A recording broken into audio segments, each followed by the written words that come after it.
നമസ്കാരം. Asia live ടിവിയുടെ ഈ എപ്പിസോഡിലേക്ക് എല്ലാ മാന്യപ്രേക്ഷകർക്കും ഹാർദവമായ സ്വാഗതം. കണ്ണടച്ച് വിശ്വസിക്കുന്നവരെ ചതിച്ചു കഴിഞ്ഞാൽ ഇതായിരിക്കും ഫലം. എന്താണ് ഫലം? നമ്മൾ ഒരാൾക്കൊരു കാര്യം ചെയ്തു കൊടുക്കാന്ന് പറയുക. ചെയ്തു കൊടുത്ത് കഴിയുമ്പോൾ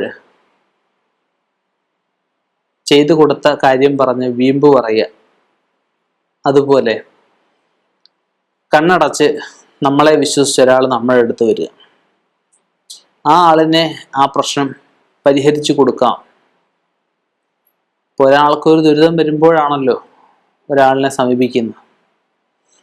എന്ന് പറഞ്ഞതുപോലെ ബിസിനസ്സിലായാലും ജീവിതത്തിലായാലും ഒക്കെ ഒരുപാട് പേരെ കണ്ണടച്ച് വിശ്വസിച്ച് ഒരുപാട് ചതിവുകളിൽപ്പെട്ട ആൾക്കാർ നമുക്ക് ചുറ്റുമുണ്ട്. കണ്ണടച്ച് വിശ്വസിക്കുന്നവരെ നമ്മൾ ചതിച്ചു എന്നിരിക്കട്ടെ. ചിലപ്പോൾ അന്നേരം അതിന് തട്ടുകേടൊന്നും ഉണ്ടായില്ല എന്ന് വരും. പിന്നീട് അതിന് വലിയ വിലയായിരിക്കും കൊടുക്കേണ്ടി വരിക.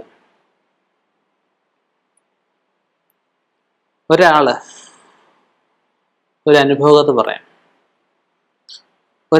മറ്റൊരാളിനെ, അതായത് ഒരു ധനകാര്യ സ്ഥാപനം നടത്തുന്ന ഒരാൾ ഇയാളുടെ കൂട്ടത്തിലുള്ള ഒരു സഹോദരനെ കണ്ണടച്ച് വിശ്വസിച്ചു.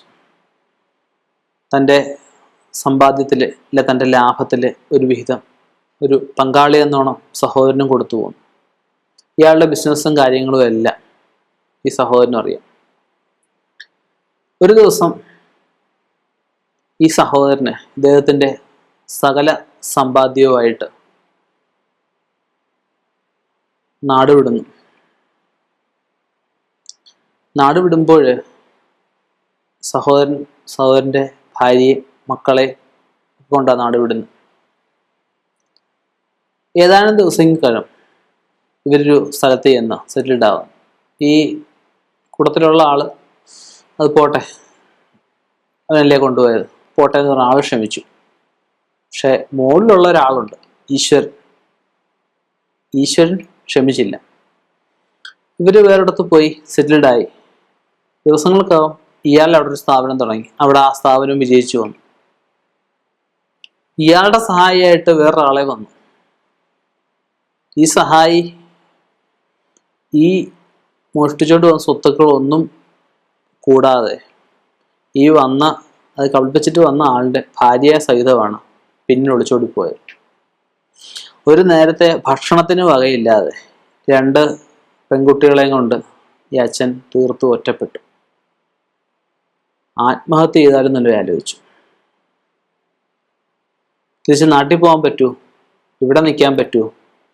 വലിയ രീതിയിൽ ആർഭാട ജീവിതം നയിച്ചവർ ചെറിയ രീതിയിൽ ഒരു അടി പറ്റിക്കഴിഞ്ഞാൽ ചിലപ്പോൾ ആ അടിപ്പറ്റലിനെ ഉൾക്കൊള്ളാൻ പറ്റിയെന്ന് വരത്തില്ല. മനസ്സ് വലിയൊരു ഘടകമാണ്. ചിലപ്പം ആത്മഹത്യക്ക് വരെ തുനിഞ്ഞു എന്ന് വരാം. നമ്മളെ കണ്ണടച്ച് വിശ്വസിക്കുക, അല്ലെ നമ്മളെ കൊണ്ട് ഒരാൾ ജീവിക്കുക, അല്ലെ ഒരാളെ കൊണ്ട് നമ്മൾ ജീവിക്കുക, ഈ സാഹചര്യങ്ങളൊക്കെ എന്ന് പറഞ്ഞു കഴിഞ്ഞാൽ 100% നമ്മുടെ പ്രവൃത്തി കൊണ്ടോ സംസാരം കൊണ്ടോ നമ്മുടെ ചെയ്തി കൊണ്ടോ ഒക്കെ ഒരാൾക്ക് നമ്മളെ ഇഷ്ടപ്പെട്ടിട്ടാണ് അവർ നമ്മളെ കണ്ണടച്ച് എല്ലാ കാര്യങ്ങളും ഏൽപ്പിക്കുകയും കണ്ണടച്ച് എല്ലാ കാര്യങ്ങളും പരമപ്രധാനമായിട്ട് പരമരഹസ്യമായിട്ടിരിക്കുന്ന വസ്തുക്കൾ പോലും നമ്മളോട് തുറന്നു പറയുന്നു. ഈ തുറന്നു പറഞ്ഞ അവസ്ഥകൾ കൊണ്ട് നമ്മൾ അവരെ ചൂഷണം ചെയ്യുകയാണെങ്കിൽ നമുക്ക് വരാനിരിക്കുന്നത് ഇതിലും വലിയ വിപത്തുകളായിരിക്കും. ഉള്ളത് കൊണ്ട് തൃപ്തിപ്പെടുക, നമ്മളെ വിശ്വസിക്കുന്നവരെ വഞ്ചിക്കാതിരിക്കുക. വിശ്വാസവഞ്ചന എന്ന് പറഞ്ഞു കഴിഞ്ഞാൽ ഏറ്റവും വലിയ പാപമാണ്, മഹാപാപമാണ്. ആ വിശ്വാസവഞ്ചന 7 കടലിൽ കുളിച്ചാലും 7 ജന്മം മാറി ജനിച്ചാലും ഒരിക്കലും മാറത്തില്ല. ഒരാളെ നമ്മൾ ചതിച്ചാൽ നമ്മളെ ചതിക്കാൻ 9 പേര് കാണും. നമ്മളെ ചതിച്ച ആള് ചിലപ്പോൾ നമ്മളോട് ക്ഷമിച്ചു എന്ന് വരും. അയാൾക്കൊരു വാതിൽ അടഞ്ഞത് അയാൾക്ക് 9 വാതിൽ അപ്പുറത്ത് വേറെ തുറക്കും. പക്ഷെ നമ്മുടെ അവസ്ഥയോ? വിജയം ഉണ്ടാവാം, അത് താൽക്കാലിക വിജയം മാത്രമാണ്. വലിയ നഷ്ടങ്ങൾക്ക് അതിന് വഴിവെക്കും. അപ്പോൾ നമ്മളെ വിശ്വസിക്കുന്നവരെ, നമ്മളെ ഇഷ്ടപ്പെടുന്നവരെ, നമ്മളെ സ്നേഹിക്കുന്നവരെ കേവലം സ്വാർത്ഥ താല്പര്യങ്ങൾക്ക് വേണ്ടി ചതിക്കാതിരിക്കുക. വിശ്വാസം നിലനിർത്തിക്കൊണ്ട് മുന്നോട്ട് പോവുക. ഇനിയും ഇതുപോലെയുള്ള വ്യത്യസ്തമായ വിഷയങ്ങളുമായി കാണാം. നിർത്തുന്നു. നന്ദി, നമസ്കാരം.